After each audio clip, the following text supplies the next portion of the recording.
Vice News is said to be headed for bankruptcy.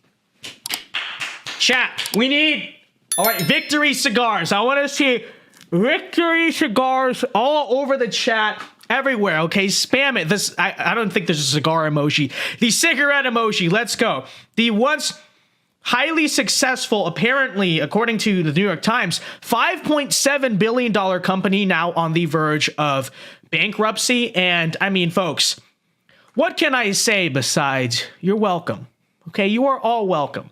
You know, I'm going to take full responsibility here. And I know Andrew Tate might not be happy with that, but you know, we can split the credit. We can figure something out, because it was only a few months ago that Vice brought me on a panel to seemingly embarrass me, right? To set me up, to cut me off constantly. And a lot of you guys warned me about that when I did it. You're like, why are you going on Vice? You know what it's for. You know, it's meant to be a hit piece.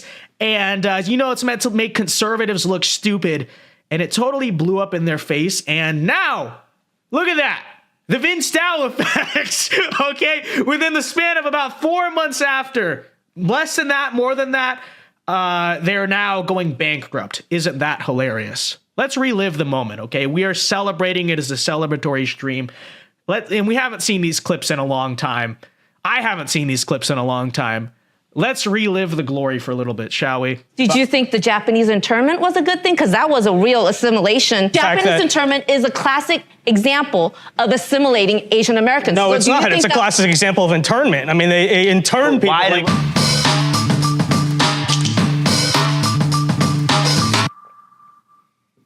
It's also embracing the diversity that we inherently have and accepting that and being okay with that and celebrating that. That's very idealistic, I think, but I think we should acknowledge the fact that diversity, quote unquote, is not a factor that is our strength. It's not a factor that historically or even in the current strengthens societies. People don't come together, form societies, form families, form communities because they have nothing in common. They come together and do those things because they have something in common, right? You talk about race in such black and white terms. The way you talk about it is it's either with America, whatever your definition of America, or not. You're talking in very black and white terms, and that's actually the problem in discussing race, because we're Asian Americans, we're neither black, we're neither white. When you're having a race discussion, you can't be talking about in such like lines. Everything is in the gray. The more in common that a society has with one another, the more likely they are to work together and build things in society and not constantly be fighting each other and at odds with each other.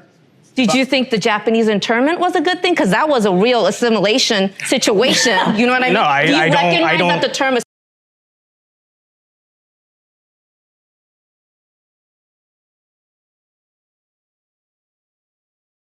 assimilation has negative history and facts associated with that word. So we do have to be careful. And oh, sorry, I didn't realize I was paused. I was muted. What I was gonna say is, yeah, we're gonna relive it. I have about 5 minutes here of footage. It's an old video of mine. Let's rewatch it all, okay? Because we're never gonna see this again. Apparently, you know, Vice. It's the last hurrah. Okay, so we gotta relive the glory one more time. How we choose, because assimilation for people of color have not been good to us historically. That's factual. So let me ask you. We're discussing the model minority myth and the fact that Japanese internment is a classic example of assimilating Asian Americans. No, it's not. It's a classic example of internment. I mean, they intern people. Like all these attacks that you're seeing the videos of in San Francisco, New York. That's such an underrated moment. I know everyone likes to focus in on that one clip that went viral on Twitter. That's not even my favorite part of this panel. Though I have two favorite parts. The first was when Zayed announced his pronouns. He said he had he, him pronouns, and I rolled my eyes and it was caught on camera. That was hilarious. And then the second part, honestly, was this part. It was, well, Japanese internment is a classic example of assimilation. And I was like, no, it's not. It's a classic example of internment.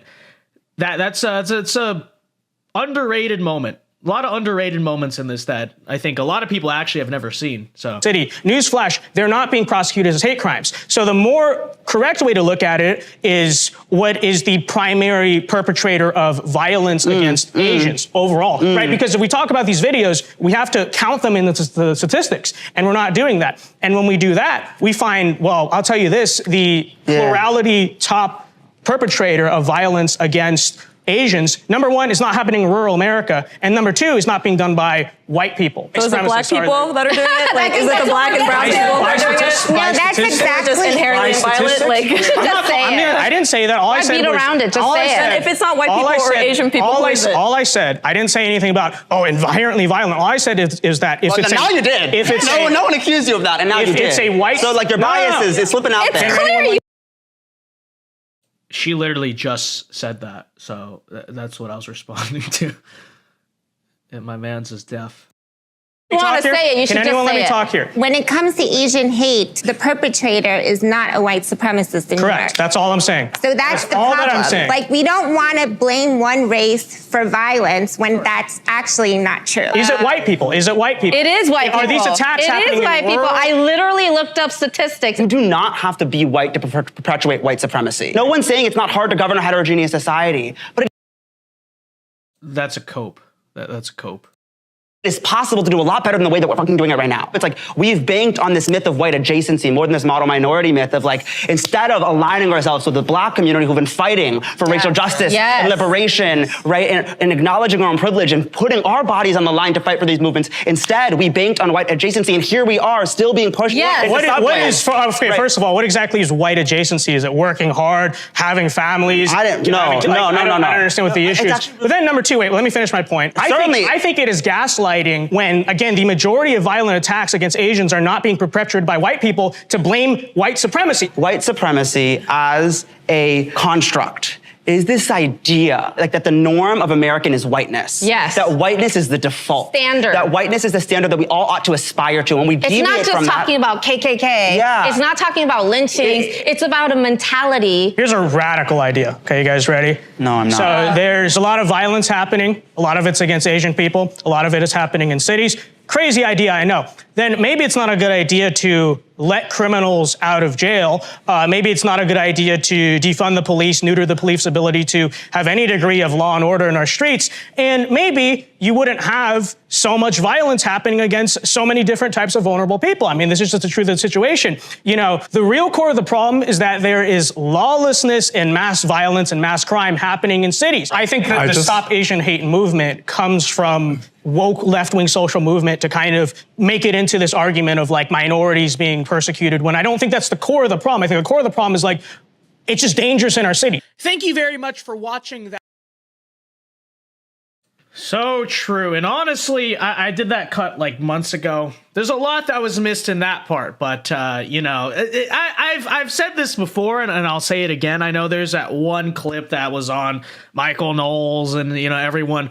But truthfully, if you ever want to go and watch the whole 40-minute Vice thing, you'll notice the kind of viral clip is not even in that compilation. The whole 40 minutes, with the exception of about maybe 5 minutes where I was quiet, the entire thing is like that if you're ever curious. But anyways, there you have it, folks.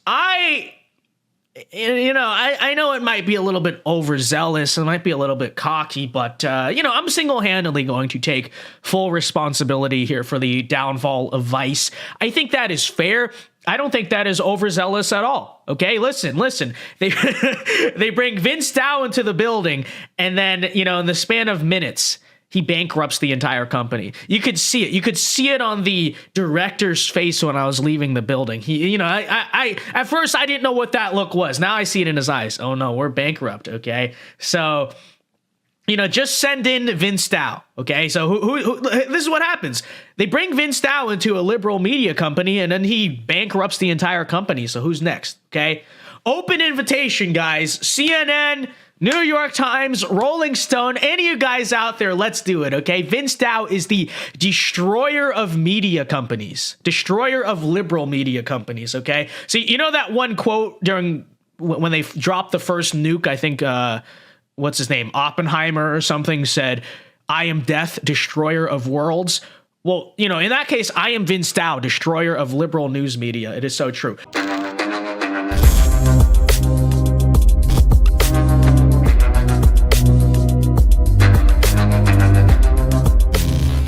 Hey guys. guys, Vince Dow here. Hope you enjoyed that clip from our show. And if you enjoyed it, be sure to check out our other clips and check out the Vince Dow Show live every weekday of the night at 8 p.m. Eastern Time. This has been the first week of the show. It's been going great. The people have been loving it. So again, 8 p.m. Eastern Time live Mondays through Fridays here on YouTube. You do not want to miss it. Thanks and God bless.